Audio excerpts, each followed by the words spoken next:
Bale, sari banaketaren ondoren, amaierako hitzaldiarekin hasiko gara. Oraingo honetan, Luis Miguel Amurrio López de Gaztiainek, erizainek paziente eta familiarekin izan behar dituen harremanei buruz hitz egingo digu El contacto con el paciente y su familia en enfermería izendatutako lanaren laguntzaz. Luis Miguel psikologo klinikoa eta psikoterapeuta da, eta Arabako minbizaren aurkako erakundearen partaide da.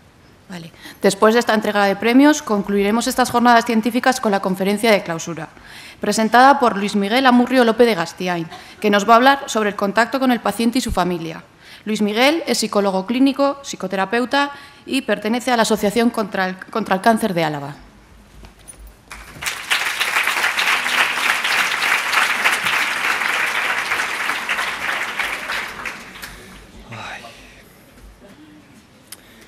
Yo tengo que hablaros del contacto, pero es que ahora estoy profundamente emocionado de la mesa anterior.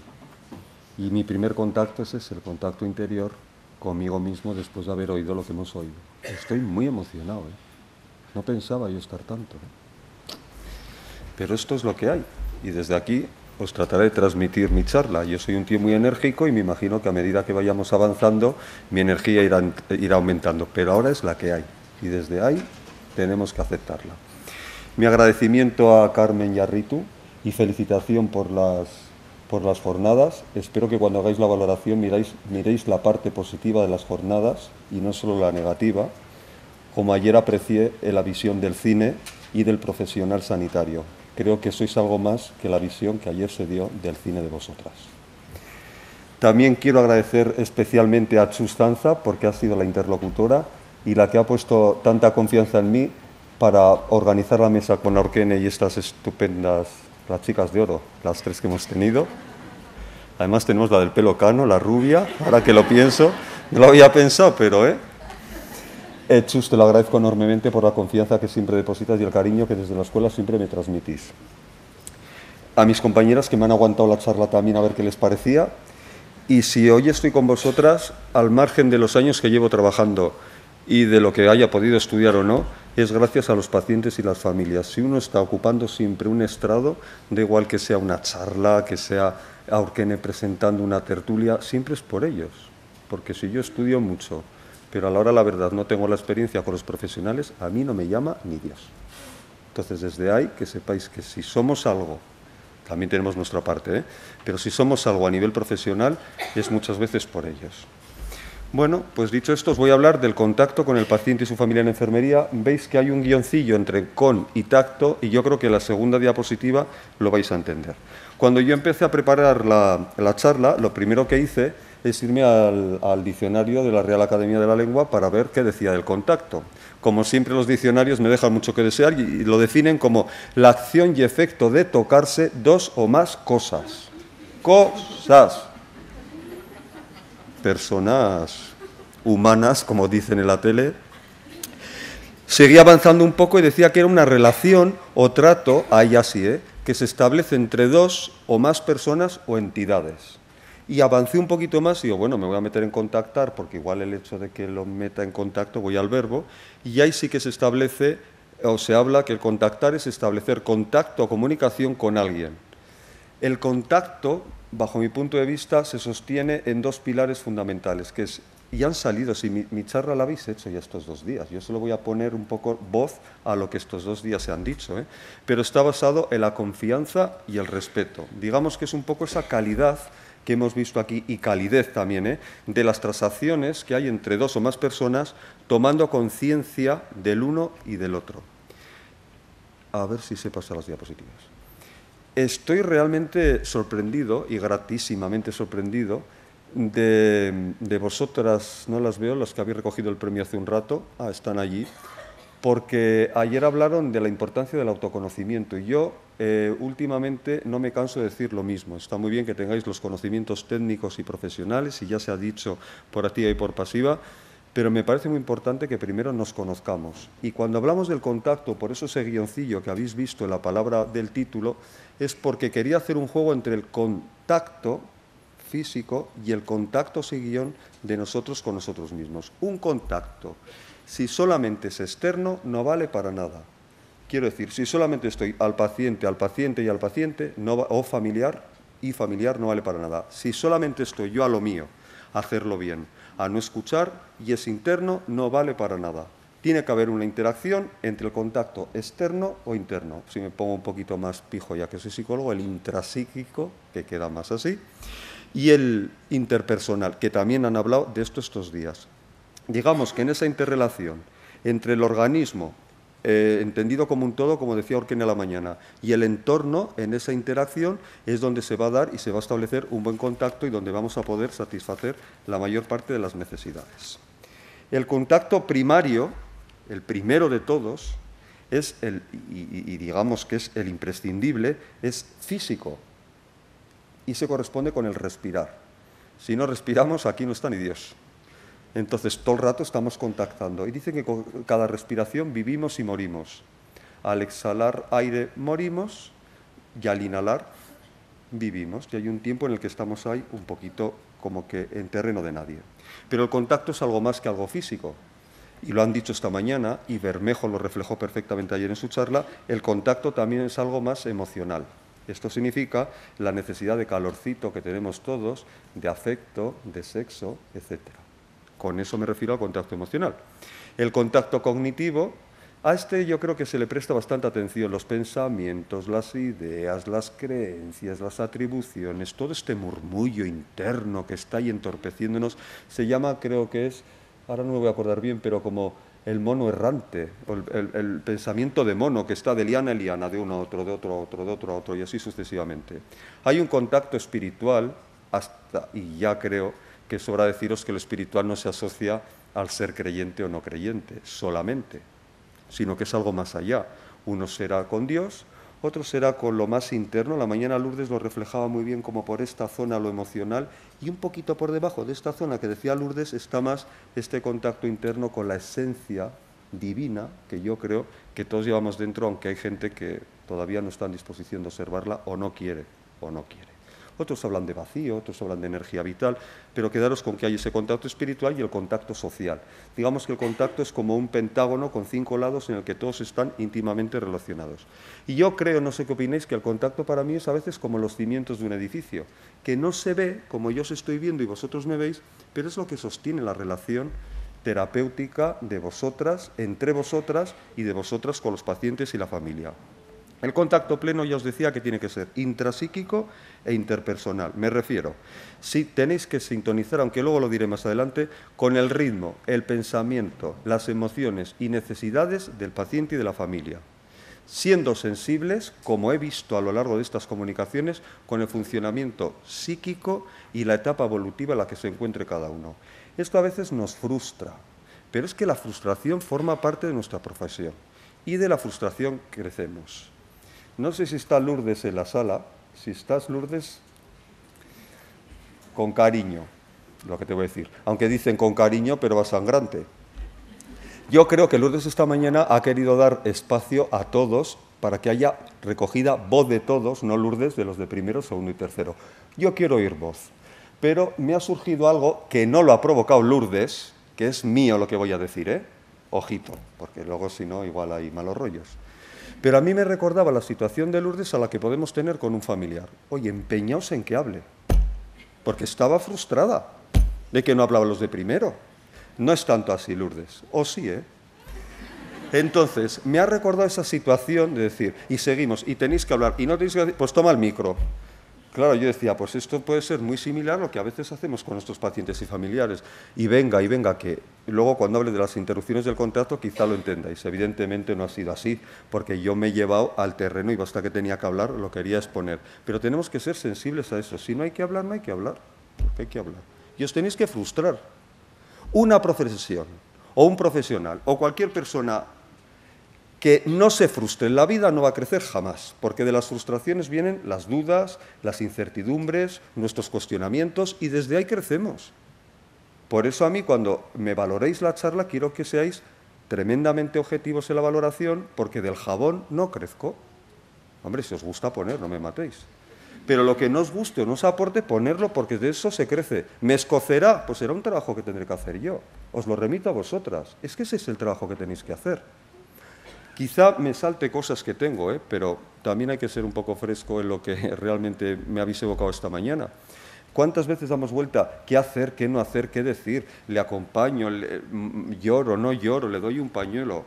A ver, dejaros un poco de tanto tinglao, dejaros llevar por lo que realmente sintáis, siempre y cuando esté enmarcado en los principios un poco de la ética que conocéis, la beneficencia, la no maleficencia, la autonomía y la justicia, asentados en unos valores como compartíamos con un café el otro día Orken y yo, pero eso lo dejaré para el final. Entonces, que asumamos unas limitaciones forma parte de ese contacto intrapsíquico de nosotros con nosotros mismos, y os tendréis que equivocar. Y la de primero que hablaba esta mañana, que decía, es que yo, pues nada, leo esto del acompañamiento y como que, pues claro, es que estás en primero. Es que si supieras todo, ¿a qué vas a empezar a estudiar? Sería totalmente absurdo. ¿Y las de tercero qué creéis? ¿Que saben más que las de primero? En algunas cosas, pero en otras no. Porque aquí lo que importa, no sé, yo veía mucha jerarquía, primero, segundo, tercero, y ya la de cuarto. No lo entiendo, la verdad, no se entiendo esa parte, Parece que hay como categorías, ¿verdad? Dices, a ver, dejaros de líos, que todos hemos pasado por primero. Para llegar aquí he pasado por primero, pero se nos olvida. Bueno, importante en ese contacto pleno que respetéis también, y luego hablaré de ello, de las personas que no quieren realmente ese contacto vuestro. Luego hablaré de las interrupciones del contacto y por supuesto que un contacto pleno se da mostrando interés por el otro. Celeste, Arantxa y Estíbaliz lo han dejado claro. El interés que el profesional sanitario les transmite les va a dar una confianza y un respeto para abrirse en el que se van a sentir acompañadas a lo largo de todo el proceso y de toda la enfermedad. Pero fijaros en esto del contacto, qué evolución ha habido, porque era como todo más de todos con todos y ahora tendemos más a la individualidad. Sin desprestigiar las redes sociales, aunque me han pillado un poco mayor, pero hemos pasado de un contacto más físico a todo rato WhatsApp, clink, clink, clan, clan, clon, clon y más allá. Y el Facebook y el Twitter y el no sé cuantitas cosas más, que están muy bien, pero vamos todo el rato sustituyendo ese contacto físico que a mí me parece tan importante. Entonces, como os decía, hablamos de un contacto interno, si queréis más corporal, también habéis comentado la importancia de la toma de conciencia del cuerpo. Es decir, tenéis que escucharos aquí y ahora atentamente cómo estáis cuando os ponéis delante de un paciente y de una familia. Quien no se escuche, poco va a hacer, porque eso va a favorecer que conozcáis mejor vuestras limitaciones y que os cuidéis en una profesión muy gratificante, pero que también tiene sus ratos, Para muestra un botón, los 3 chicos de esta mañana. Tampoco hay que ir a situaciones tan extremas. El día a día también hace que uno se termine cansando, Lo corporal, lo importante es la manera en que el cuerpo entre en contacto con el otro. Quiero decir, los ojos, qué bien lo ha dicho Estíbaliz, en el quirófano solo veía los ojos, pero es que unos ojos pueden decir mucho. Me habéis hecho la charla, es que estoy... Las manos, la respiración, hay un artículo precioso en una revista prestigiosa de medicina en la que realmente me sorprendió, no sé en cuál era, o igual era de Lancet, en la que me sorprendió cómo había unas sugerencias del personal sanitario para gestionar mejor el día a día en un trabajo tan duro como el que tenéis. Y entre unas, ahora que he dicho la respiración, me ha venido cómo ahora ya tenéis un aparatejo más técnico, pero antiguamente, que bueno, en algunos centros todavía se toma la respiración con el... Hoy la presión arterial con esto. Pues cómo acompañaba la enfermera y el médico su respiración, contactaba con la respiración del paciente y a través de ahí cómo se creaba un vínculo entre ambos y cómo eso hacía que hubiera mejor adaptación y mejor respuesta incluso y adherencia a los tratamientos. De cualquier forma, yo creo que el tocar al otro es imprescindible siempre que el otro nos lo permita. Nuestras necesidades no son las necesidades del otro, habéis dicho. Eso sí, yo creo que es interesante. Gestos simples, directos, sin mucho gasto de energía. Quizá creo que eso nos da más fluidez, más espontaneidad e implica también el que os permitáis en este contacto daros tiempo a estar sin hacer. Lo han dicho de otra forma esta mañana. Estar sin hacer es una forma de estar. Contener y sostener. En silencio o con un abrazo o con una mano. Aquí nadie pierde profesionalidad porque nos demos 2 besos. Después me voy a comer con Estíbaliz y Celeste aquí. Y Arantxa, no pierdo, es profesionalidad. Pero hay gente que todavía está en esos rollos, pues que sigan. En este contacto interior, como os decía, contactamos también con nuestros sentimientos y emociones como profesional. Yo había traído, que le he quitado la película Vid, porque la veis en primero, salió ayer el trozo, pero no la necesito después de haberos ido esta mañana, porque la antesala a mí de esta mesa en todos vosotros ha evocado una serie de sentimientos. No creo que yo vaya a ser el único. Lo que pasa es que en función del momento vital, pues a uno nos llega más que a otros. Pero habrá habido tristeza, habrá habido en algunos un sentimiento de culpa porque no lo he hecho lo suficiente bien o tan bien como lo tenía que hacer, quizá más miedo del que tenía, quizá alegría, quizá ira, quizá enfado. Y eso nos ha ido a conectar internamente con una serie de pensamientos, creencias, contenidos, y un poco también nos conecta con esa parte espiritual que os decía, un poco existencial, ese sentido de la vida, los valores. Celeste decía perfectamente, a mí me sonaba tu tono poético y espiritual, un poco como después de esta enfermedad ya no volvemos a ser iguales. Yo no creo que después de una profesión como la vuestra volváis a ser iguales. También lo decía, creo que Anne, no lo tengo claro si era ella, pero es que es así. Es decir, quien después de una profesión de relación de ayuda, de unos años trabajando o de los primeros años de universidad, siga igual que al principio, no se ha enterado de la fiesta. No se ha enterado de la fiesta, esto a cobrar a fin de mes. Y de vez en cuando un poco de humanidad, sí. Pero de vez en cuando, no mucha, porque no vaya a ser que no salga sarpullido. ¿A qué me refiero? Pues porque cambia la escala de valores, porque cambia el sentido de la vida, porque conectamos que nosotros también podemos ser los de estas sillas, que ahora estamos aquí, pero de aquí a ahí nos separa este escalón, nada más. Entonces, claro, todo eso, pues, ay. Aparte de ese contacto interno, tenemos el contacto externo que establecemos con el paciente, con la familia y sin olvidarme también de vosotros como sanitarios, ¿no? Ahora toca, os voy a leer 5 o 6 frases, un poco igual, no sé si filosóficas, pero el contacto externo se efectúa, palabras que para mí son importantes, reconociendo, acogiendo y dando espacio al que sufre, para que él mismo pueda dar voz a sus preguntas y respuestas a las mismas. Nosotros tenemos que facilitar. Y aunque tenemos muy claro que el modelo paternalista ya está en desuso y que tenemos que favorecer la autonomía porque la ley de 2002 nos dice que tiene que ser así, y es verdad, y os la tenéis que echar un vistazo porque es importante, no nos tenemos que olvidar que las respuestas que son más exitosas son aquellas que nosotros vamos facilitando a los pacientes por medio de preguntas. Ese diálogo socrático que comentaba ayer Bermejo. Porque a través de esas preguntas la persona va a encontrar respuesta, teniendo en cuenta que muchas de las preguntas que nos hacen nuestros pacientes y familiares, sabéis que ya llevan una respuesta implícita. Entonces, escuchemos eso. El contacto externo ofrece un soporte compasivo, luego hablaré de esto de la empatía compasiva, porque dar una charla y no hablar de empatía parece que en estas jornadas, continuado, comprometido, pero siempre lo tenéis que orientar a la aceptación y entrega, abierto a la paz, la serenidad y la esperanza. Digamos que es que estéis abiertos en presencia de otro que te permite o no entrar en su interior. Es, y lo han dicho, aprender a sacar a la luz si quiere lo que lleva dentro. Un poco parteras, comadronas, matronas o como queráis decirlo ahora.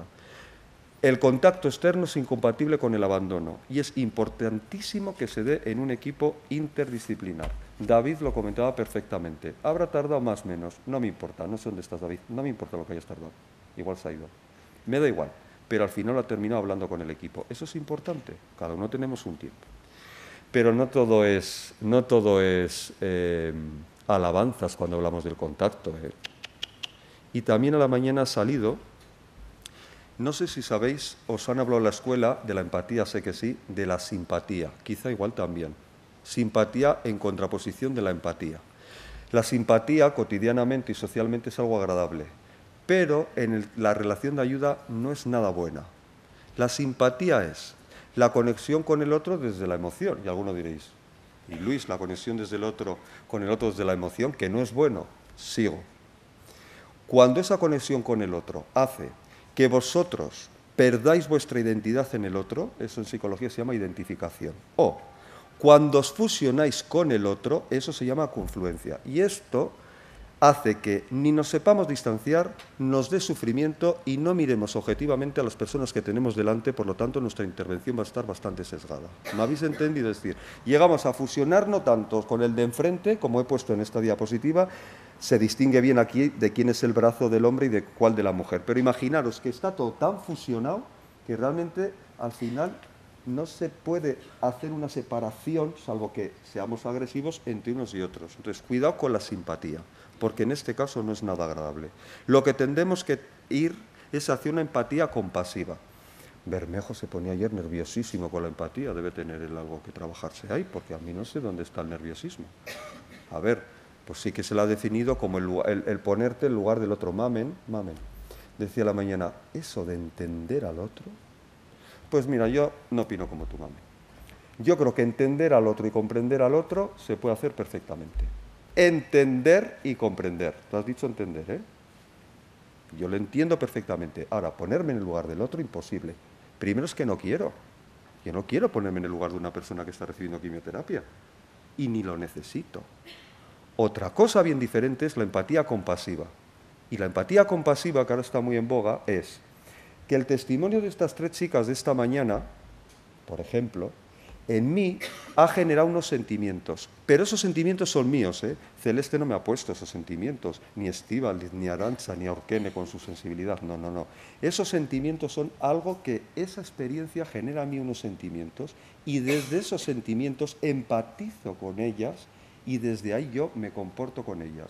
En este caso, pues tenía a Celeste más cerca, yéndole a dar un abrazo y 2 besos. Eso es la empatía compasiva. Entiendo a la otra persona, pero eso genera en mí unos sentimientos y en relación a esos sentimientos yo empáticamente contacto con el paciente y con la familia. Es mostrar hospitalidad. Aurkene utilizaba, no sé, como una especie de metáfora o así, pero a mí me gusta en un curso que hicimos ella y yo de espiritualidad en Barcelona, chulo, Aurkene, que decía algo así como, exige la hospitalidad, y me gustó esto, veréis, que la que hospeda, vosotras, os sintáis cómodas y en paz como en vuestra propia casa, porque sois las que hospedáis. Para que creéis un lugar en el que el viajante que va a ir a vuestra casa, que es el paciente o la familia, pueda acercarse para que se dé un contacto auténtico y genuino. O no, yo siempre digo el o no, porque es así. ¿Qué condiciones considero que es importante que se tienen que dar para que se establezca un buen contacto? Me refiero ahora ya, sí, esa mezcla de contacto que os decía interno y externo. Primero, que queréis una buena relación terapéutica, es decir, si no empezamos creando un espacio y un lugar adecuado para el contacto, vamos mal. Anel mismo lo comentaba, fijaros qué espacio tenía esta chica para hacer un buen contacto con la otra que se estaba muriendo. Entonces, ¿de dónde voy a ir yo aquí a hablar de empatía? O cómo ella iba a recoger esa respuesta emocional, que nunca es juzgable, decía un compañero vuestro. ¿Hasta qué punto podemos permitir este tipo de cosas que, a ver, bajémonos, Aquí no es tanto la ofensa que se tiene hacia el profesional sanitario, es el dolor que tengo porque he perdido a una madre, que es muy diferente. Y caéis como los ratones en el cepo. No lo miréis tanto como una ofensa hacia vosotras por una mala praxis. Es que se les ha muerto a la madre, si me permitís, de una manera súbita, deshumanizada y sola. Sí, acompañada por la enfermera, pero la enfermera no es el hijo, ni el marido. Eso es así.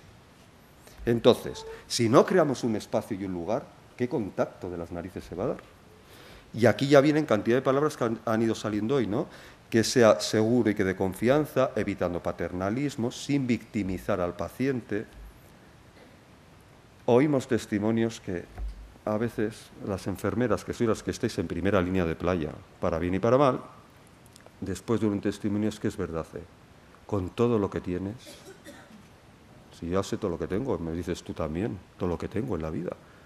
Me refiero, igual no ha quedado bien claro el ejemplo, es decir, yo cuento todo mi historial y la enfermera en esa empatía, que no sé dónde está muy bien, que igual puede ser acertada, pero a mí me chirría un poco, te vuelve a devolver todo lo que tú tienes. Pues si ya lo sé todo lo que tengo, ¿me lo dices tú o me lo cuentas?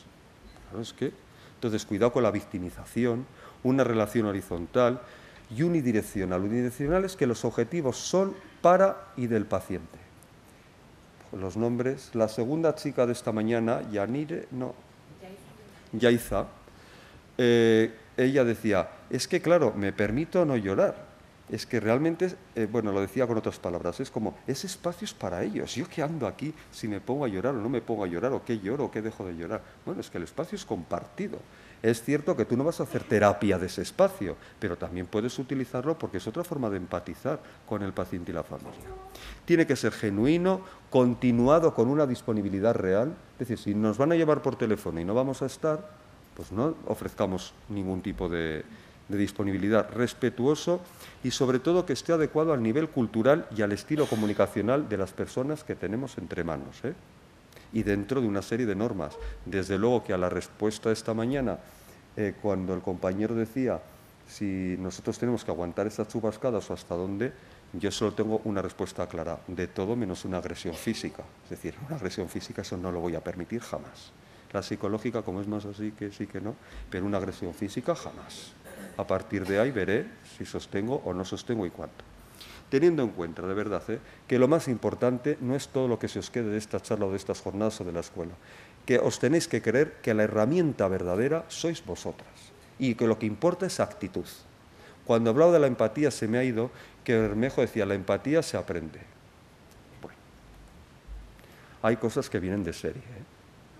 A mí eso de que la empatía se aprende realmente solo me suena de cabeza y me parece algo tremendamente hasta tecnologizar la empatía.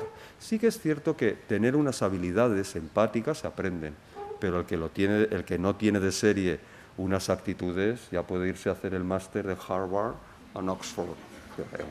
Queda igual. Entonces, la auténtica herramienta sois vosotras y quizá os sorprenda, pero, ahí va, perdonad, pero cuando no sepáis nada que hacer, o no sepáis qué hacer en un momento dado, una psicóloga que quiero mucho yo de este país decía, yo lo que hago, Luis, pues puede sonar un poco estrambótico, es, no cierro los ojos, estoy delante del paciente, pero como yo no estoy sola, dice ella, pero invoco a la vida. Lo que haya por aquí, por favor, que me ilumine para ver qué le digo a esta, o qué le dejo de decir, o qué no. Y me dice, nunca falla. Esta voz interna que tenemos aquí, que es la más sincera, esta boquita que te está diciendo, deja de comer, y que sigues comiendo, yo qué sé, o lo que fuera, pues esas hay que tener en cuenta. Entonces, para mí, lo importante es que de esta charla simplemente os dejéis calar lo que os llegue. ¿Qué es una palabra? ¿Qué es una frase? Suficiente. No hay que liarse con más.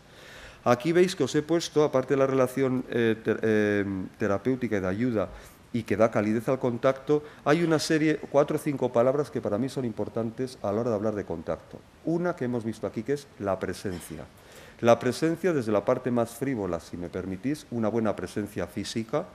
Cuidado con esos olores a colonias repelentes cuando alguien está, o no repelentes, pero cuando alguien está con quimioterapia, olores cero, para que no se den después condicionamientos del olor mío con el vómito de la otra y voy por la calle y estoy vomitando. Es decir, al poder ser algo tremendamente neutro, tremendamente neutro. Entonces, la presencia es un aspecto físico bien cuidado, el bien cuidado que cada uno entienda lo que quiera, y es una atención plena aquí y ahora, dando sentido a lo que se dice, cómo se dice, y ahí normalmente os paráis, y yo suelo añadir, y desde dónde se dice. Siempre lo habéis oído, ¿no? Lo importante no es qué se dice, sino el cómo, y desde dónde. Porque hay veces que decimos las cosas desde toma, Eso sí, se lo he dicho muy bien, no ya el agresivo-pasivo, pasivo-agresivo, pues eso, algo así.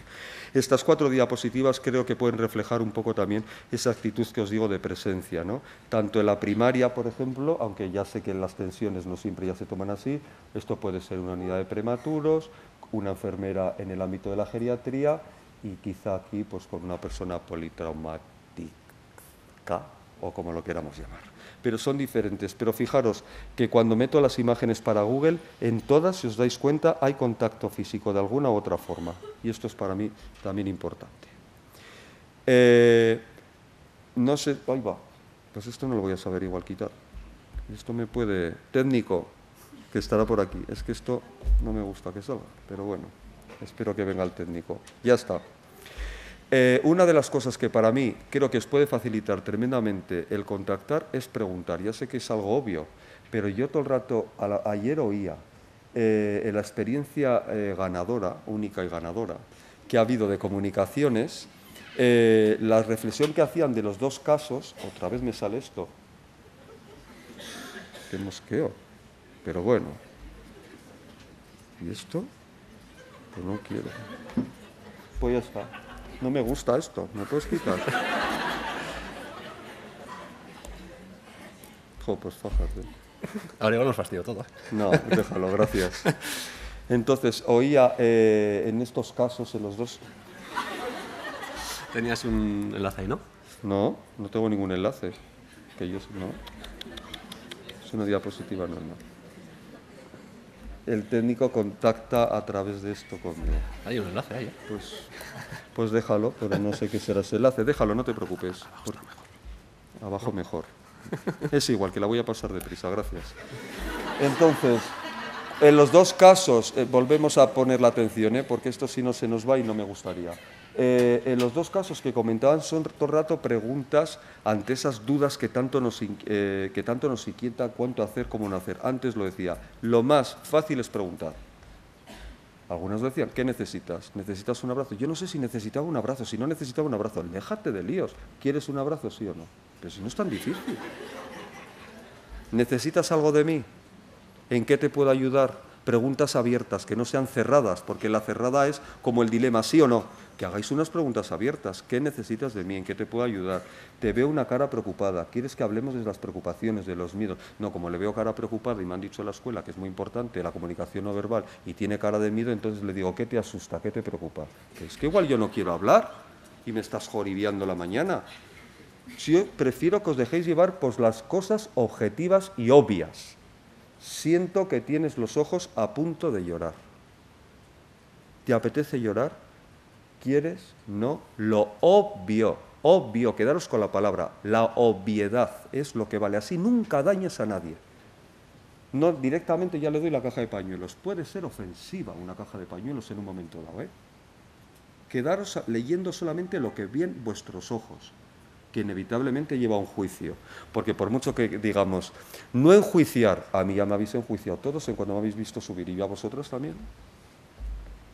Qué bien habla, qué no habla, qué lío, qué rollo, qué de las dos, qué feo, qué guapo, qué más da. Pero hay un juicio de vosotros hacia mí. Y yo de vosotros también puedo tener un juicio del auditorio, porque enjuiciamos aunque no queramos. Entonces, preguntar es la mejor forma de facilitar. Aquí había puesto, no deis nada por hecho. Ya sé que son cosas obvias, pero es que conozco a profesionales que llevan años y años trabajando y seguimos con esto. Vuestras necesidades os he dicho que no son las suyas. No deis nada por hecho. Los silencios ya lo han dicho. Acompañad bien la expresión emocional. Reforzad cualquier conducta positiva que veáis en el paciente y la familia. Evitad las frases gratuitas que ayudan a quien las dice, no a quien las recibe. Siempre estamos en el mismo rollo. Equilibrar lo positivo y lo negativo. Después de todo esto negativo que me has contado, cuéntame algo positivo. Claro, cuéntame algo positivo.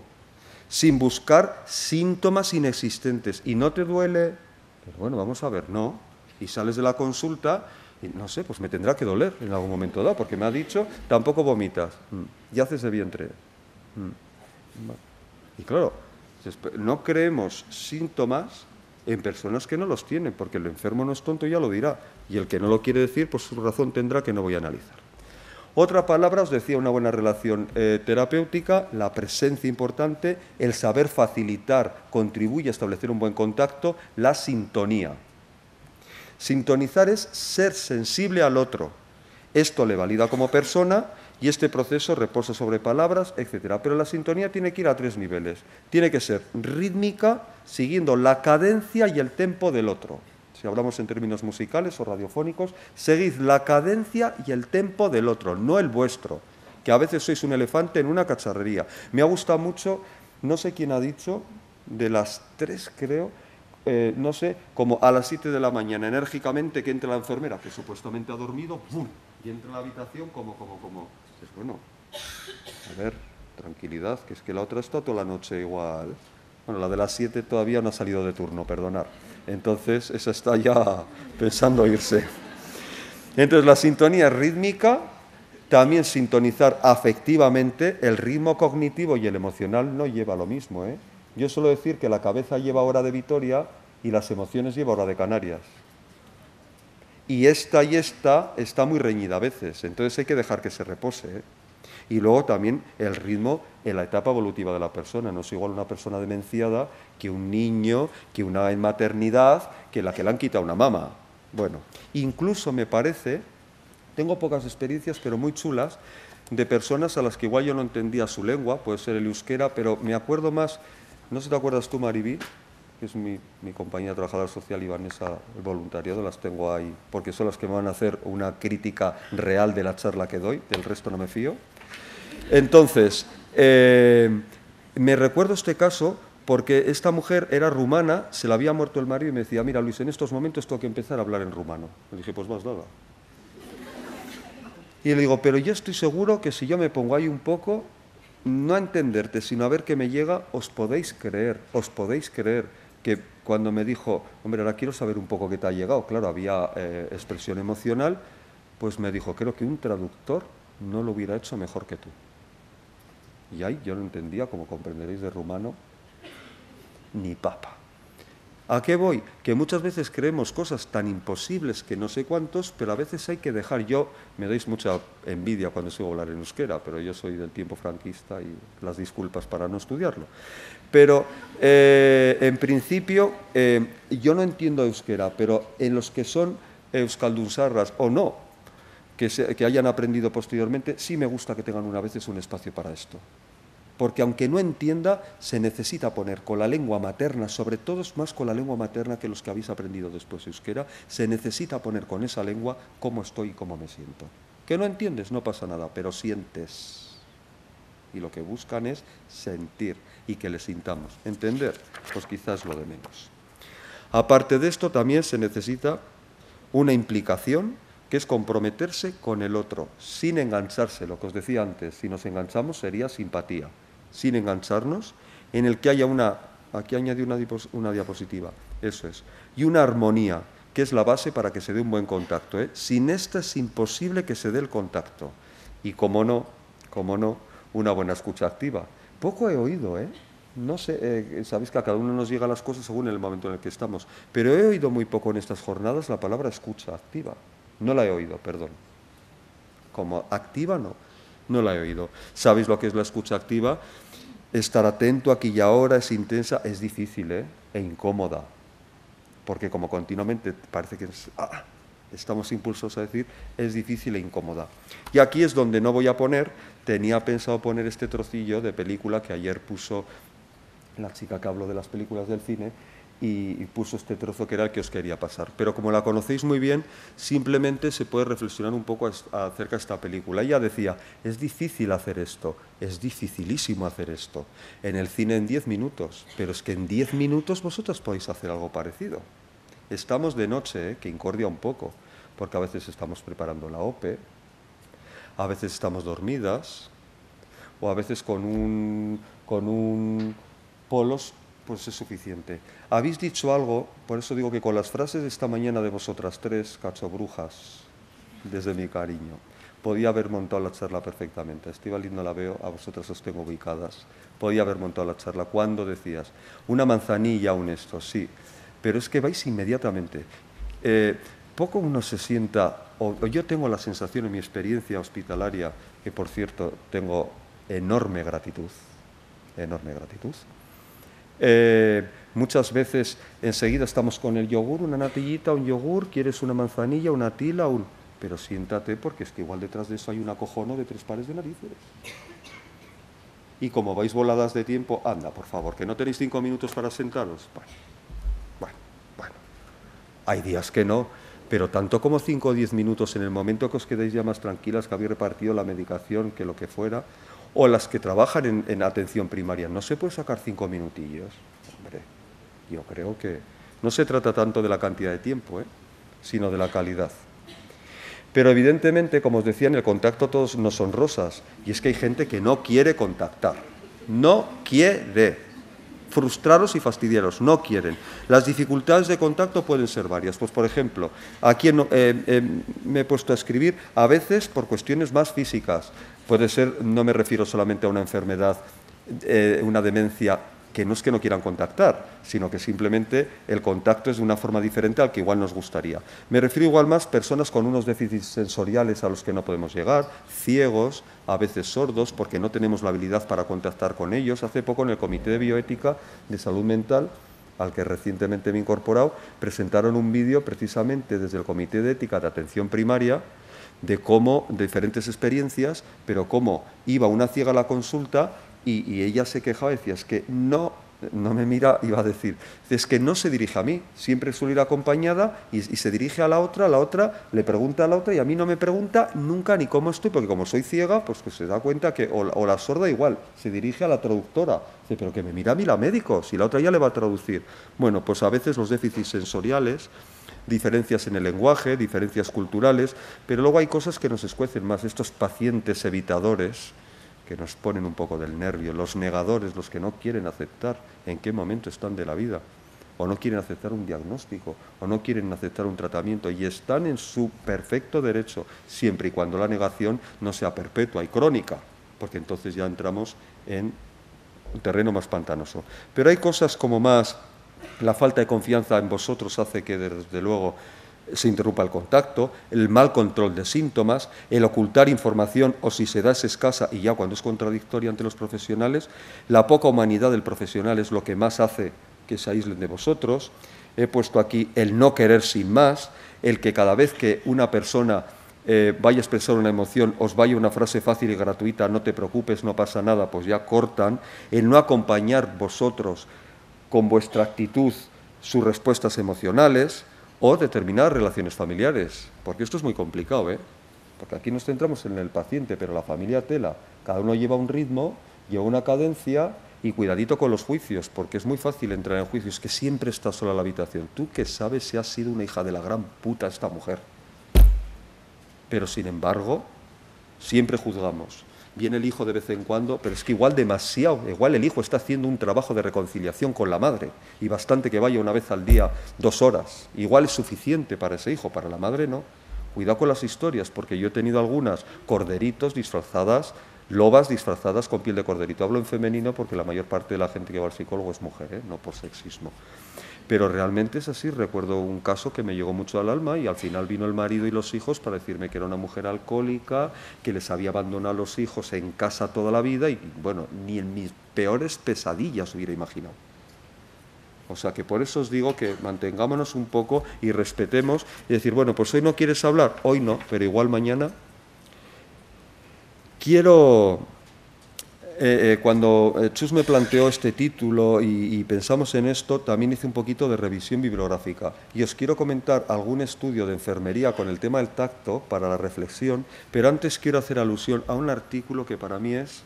Bueno, el título lo dice todo, Cuidar con caricias, de Jacinto Batiz, es un médico paliativista del Hospital San Juan de Dios de Santurce, y en un artículo especial en la revista Medicina Paliativa de 2010, habla de las caricias como un instrumento humano para cuidar en Alzheimer. Y os voy a leer 4 ideas que he sacado que me parecen tan chulas. Dice que la demencia es cuidar a alguien que recibe sin darse cuenta y que nos recompensa con una mirada, sonrisa e implicación por nuestra parte, presencia, amor y buena voluntad. Y dice Batiz, no nos pide más que una mano que estreche la suya, un corazón que le cuide y una mente que piense por él cuando ya no pueda hacerlo.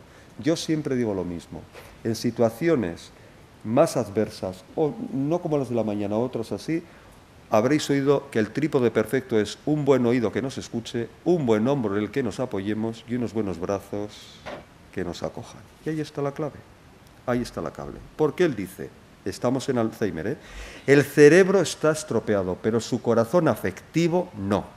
Y este precisa amor y afecto. Y el afecto se sostiene en sonrisas, en sentido del humor, que no he oído hablar del sentido del humor en el acompañamiento, y es esencial, cuidado con la ironía, porque están a un pasito, pero también hay que tener un poco de sentido del humor, o humor un poco negro, en palabras agradables y en caricias, que me parece importante. Cuando el sanitario dicen, coge la mano del paciente, dice Jacinto, parece que parte del sufrimiento del paciente pasa a nosotros y eso hace que la persona se sienta viva y emotivamente unida al otro, sabiendo 3 cosas importantes, que ni será abandonado, ni será rechazado, y no solo eso, que será apreciado y querido. Y entonces, estoy yo, diréis, ¿y esta diapositiva? Hace alusión a un robot terapéutico que no sé si conocéis, que es esta foca, que si lo veis en la foto de la china o coreana, veis que tiene unos bigotes, ¿no? Os diré el tema de los bigotitos, la foca. Bueno, pues este robot se llama Paro.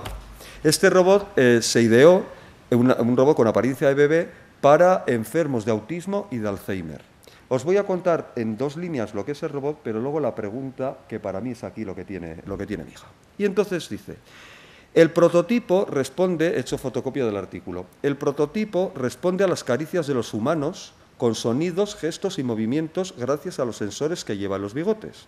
Esta foca bebé responde cuando es acariciada de forma adecuada.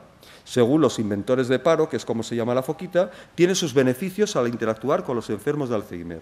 Y esto, dice Jacinto Batiz, me hizo reflexionar y preguntarme, ¿es que nosotros, los sanitarios, no somos capaces de acariciar a nuestros enfermos, que tenemos que inventar un robot como este para que esto se lleve a cabo? Que aquí es la madre del cordero. Pues ahora, lo pensáis.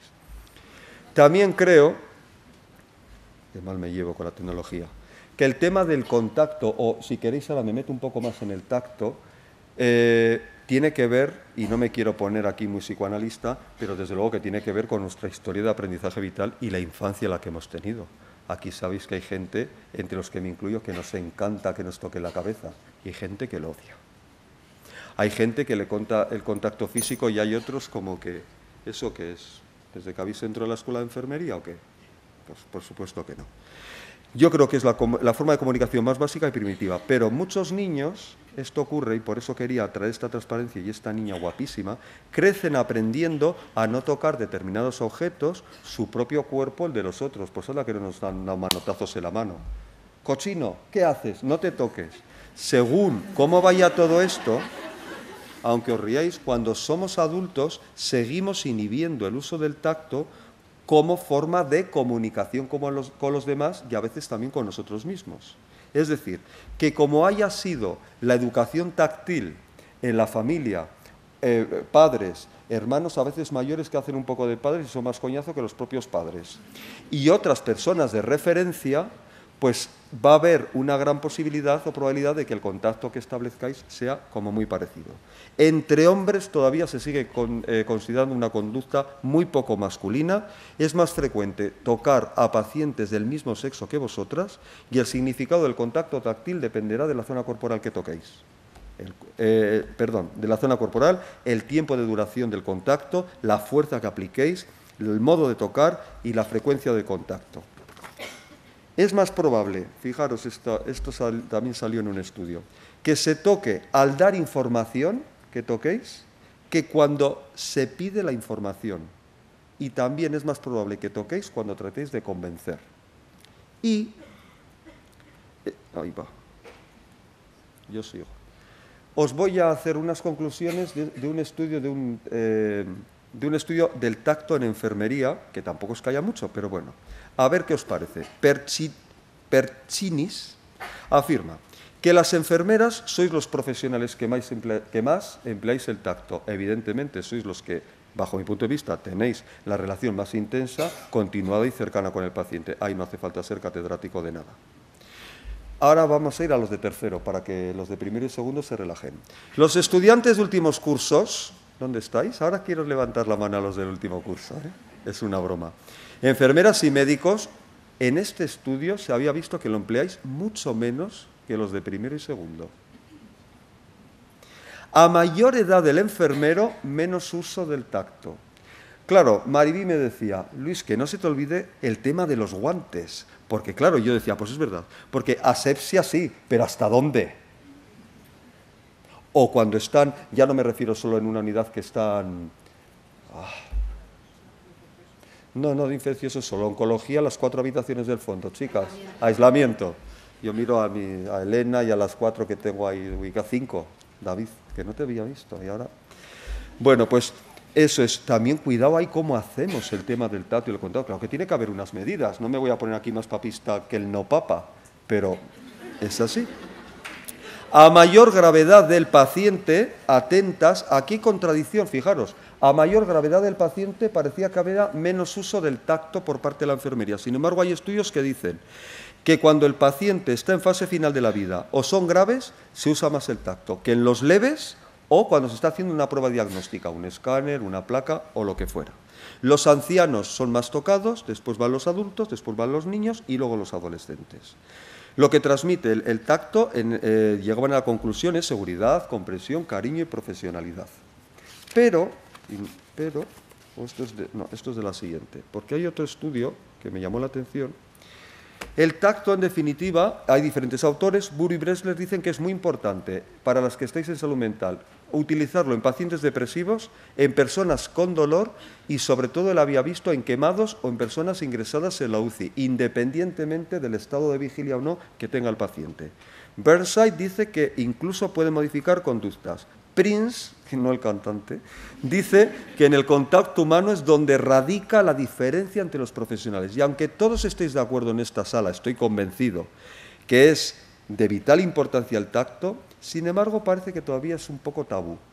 Porque hay miedos a la invasión del otro, por ejemplo, a que si yo toco al paciente y la familia, la emoción se me contagie y me ponga yo aquí como un alma en pena. Es un tabú todavía el aspecto físico, lo corporal en nuestra sociedad es un tabú. Eso no hace falta ser muy listo. Y yo creo, y aquí igual no opináis, que lo reducís muchas veces a la palmadita a los hombros, al apretón de las manos, un poquito de mejilla, pero contactos muy momentáneos con un intercambio emocional de 5,3 segundos. No mucho más. Y veréis esto que sí que me ha llamado la atención. En un estudio de enfermería, voy a decir solamente las 3 conclusiones, solamente el 50%, es decir, media sala, opinaríais que el tacto es fundamental para expresar sentimientos. El 40% de esta sala opinaría que el tacto aumenta la eficacia de la relación del paciente con el sanitario. Y solo un 10% de esta sala, en el estudio de enfermería, dice que también forma parte de la terapéutica y el arsenal vuestro. Solo el 10%. Me llamó mucho la atención. María Jesús, que sabe más que sabe del tema, me dijo, tienes que hablar de autonomía, Luis, tienes que hablar de autonomía. No había oído esa palabra en mi vida. Autonomía. Y dije, bueno, pues le vamos a dar gusto, ya que me ha invitado, pues hablaré un poco de autonomía. No te escondas, María Jesús. Entonces, pero se lo agradezco porque gracias a ella conozco un término que desconocía. Entonces, ¿por qué estas fotos? Bueno, estas las he cogido corta y pega de la página de autonomía. Parte de este hombre, de Franz Bellmann, que en el contexto de la última guerra mundial, de la Segunda Guerra Mundial y del holocausto nazi, vio la importancia que tenía la afectividad en las relaciones humanas. La autonomía es un poco como la ciencia de la afectividad, para que igual algunos saben más que yo de esto, porque yo solamente he leído la página de internet. Estudia y describe los aspectos de la vida íntima, de los sentimientos, del reencuentro psicotáctil, de las interacciones y de las relaciones afectivas y humanas. Me gusta mucho porque la página dice que esto, os lo voy a leer textualmente, no es una profesión, la autonomía, sino una filosofía y una ética de la existencia, y la califica como una medicina dulce. Y a mí me ha gustado, porque como soy un poco pasteloso, pues me gustan estas cosas. Y se aplica a diferentes ámbitos de la vida, desde acompañamiento al final de la vida, geriatría, obstetricia, etcétera, etcétera. Bueno, pues hacemos una alusión al término autonomía para que lo tengáis ahí y aprendamos una cosa nueva. Todo esto, de lo que he hablado, un poco tostón quizá, no lo tenemos que ver aisladamente, sino que se tiene que encuadrar también en el ámbito o en los principios de la bioética y de la ética asistencial. Pero como bien me decía Urquene, porque yo no lo había reflexionado, decía, claro, los 4 principios os los he nombrado antes y los conocéis, pero yo sí que tengo muy claro que estos principios hay que tenerlos muy en cuenta cuando vamos a establecer un buen o mal contacto, porque en función de cómo empleemos estos principios, las consecuencias van a ser completamente diferentes. Pero sobre todo daros cuenta que todo esto está sentado en una serie de valores importantes, tenerlos presentes, como pueden ser el respeto, la solidaridad, etcétera. Entonces, que veamos que también hay unos comportamientos éticos o unos valores éticos basados en hechos y basados en unas decisiones posteriores que van a condicionar la forma de contactar. Fritz Perls ya murió, el fundador de la psicología Gestalt, que habréis estudiado, porque espero que en la escuela os den psicología Gestalt, porque si no me caigo de este estrado, porque es la psicología humanista por excelencia. No voy a mirar a Carmen y a Ritu por si me hace así, porque entonces me voy a sentir bastante mal. Fritz Perls dice que el contacto demasiado prolongado es inefectivo o doloroso y la retirada demasiado progresiva interfiere en el proceso de la vida. A lo que voy, que estamos hablando de contacto, pero un contacto sin una buena retirada, a las 3 nos vamos. Yo a las 2. Y nos vamos, ya sé que son menos 10 ya. Entonces, pasadas. Entonces, tenemos que tener en cuenta que el contactar está muy bien, pero el contacto exige retirada, porque la vida continuamente, chicas, es esto, contacto y retirada. Salgo de casa y dejo a mi pareja, me retiro de ella, contacto, todo el rato estamos soltando y poniendo, contactando y retirando. La muerte es la retirada ya definitiva de los seres que queremos, pero continuamente estamos en este juego de polaridad. Contactemos, pero también permitámonos retirar. No digo que no nos llevemos de vez en cuando a algún paciente a casa o que nos irrumpa en un sueño o en una comida navideña. Yo qué sé, como a mí me pasa a veces, que me vienen y me visitan y digo, pues hola, me visitan mentalmente. No penséis que estoy en brote. Y diréis, ¿y esta diapositiva a qué va? Bueno, pues con esto acabo, pero veréis. Aparte de esto, que son 4 pinceladas y 4 palabras en relación al contacto, en el 8º Congreso Nacional de la Sociedad Española de Cuidados Paliativos, en el 2010, el título del congreso fue Ubuntu, o Ubuntu, no sé cómo se pronunciará. Esto es una tribu del África Meridional, los Exora, y los he querido traer porque ellos tienen un sistema ético de actuación entre los miembros de la comunidad que me parece que es muy interesante que lo tengamos en cuenta para darle un poco forma a esto, a lo que Aurkene ha recogido también perfectamente. Y ellos dicen, soy humano porque pertenezco, participo y comparto, soy porque somos un todo. Tened en cuenta, y lo habéis dicho muy bien esta mañana, lo que hagáis al de enfrente os lo hacéis a vosotras mismas.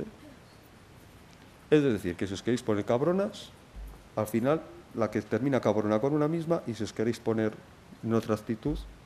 Desmond Tutu dice que este término expresa la esencia del ser humano y abarca hospitalidad, cuidar al otro. Y dice, una persona, como os decía, es persona a través de otros, y mi humanidad se encuentra unida a los demás.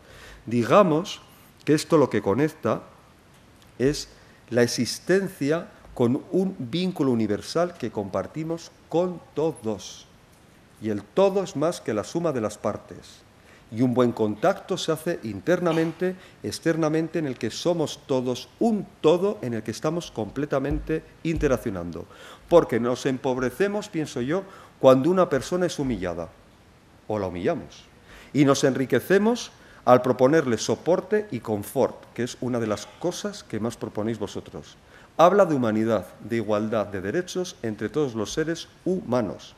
Según tratas, como os decía, te tratan. Y exige, porque es así, más en los tiempos en los que corren, unos valores universalmente compartidos, y en la época en la que vivimos grandes corrientes migratorias, es imperativo que descubramos, exploremos, respetemos y compartamos toda esa diversidad para que podamos también ver que el de enfrente, porque le haya tocado nacer en el África subsahariana, es igual que nosotros, aunque ya sé que en este foro sobra decirlo entre comillas, porque aquí el racismo cada uno lo lleva como sea. Virginia Satir dice, y con esto acabo, que el mejor regalo que puedo dar es el ver, escuchar, comprender y tocar a otra persona.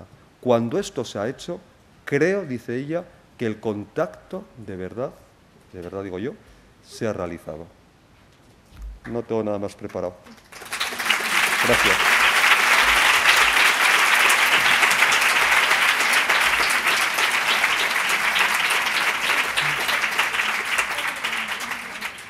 Si tenéis alguna pregunta, yo os lo agradecería. O que no compartáis algo, o que queráis añadir algo, por supuesto que habrá muchas cosas para añadir, porque para el contacto puede ser una tesis doctoral. Pero bueno, yo lo planteo así porque así lo he sentido. Pero si queréis compartir o discrepar, que es también compartir, ¿no? Pues es vuestro, por favor, mamen. La que más te mojas, como siempre, es un gusto. Ah, perdona. Gracias. Pues tú dirás. Bueno, pues yo... Bueno, pues da igual, Lourdes, y luego mamen. Bueno, primero, darte las gracias por esta crítica constructiva y pedir disculpas. Si es que...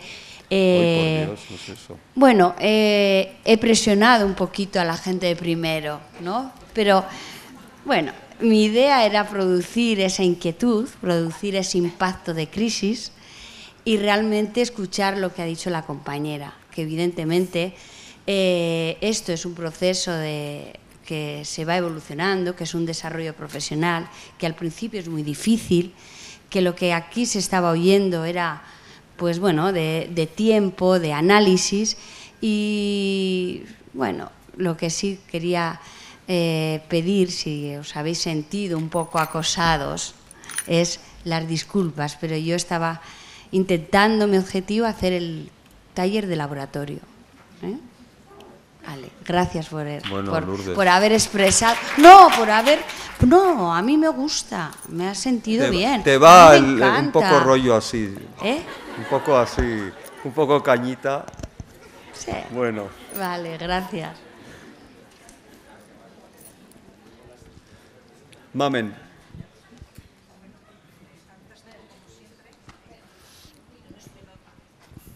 Te lo agradezco.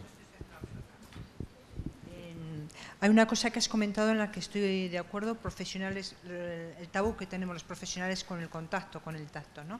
Y es cierto que en muchísimas ocasiones es así. Ahora mi pregunta es, ¿qué pasa con nuestros pacientes? Ellos también están porque muchísima gente, a mí me resulta difícil, verdaderamente evaluar cuándo tengo que tocar y cuándo no tengo que tocar. Que preguntéis. Bueno, sin preguntar. Pero sí preguntar. Sí, bueno, sin preguntar. Pero yo sí que te quiero hacer esta pregunta. ¿Tú crees que los pacientes también están como nosotros en ese, a ver si me explico, que no me estoy explicando. ¿Tienen ese tabú que nosotros describimos también con respecto al contacto? Esa es mi pregunta, que no sé si me estoy explicando. Te entiendo, pero como está Celeste y Estíbaliz si quieren hablar, porque como yo no soy paciente no te puedo responder. Yo te puedo responder como psicólogo, pero yo no sé los pacientes. ¿Y como psicólogo, tú qué crees? crees? O como mi experiencia.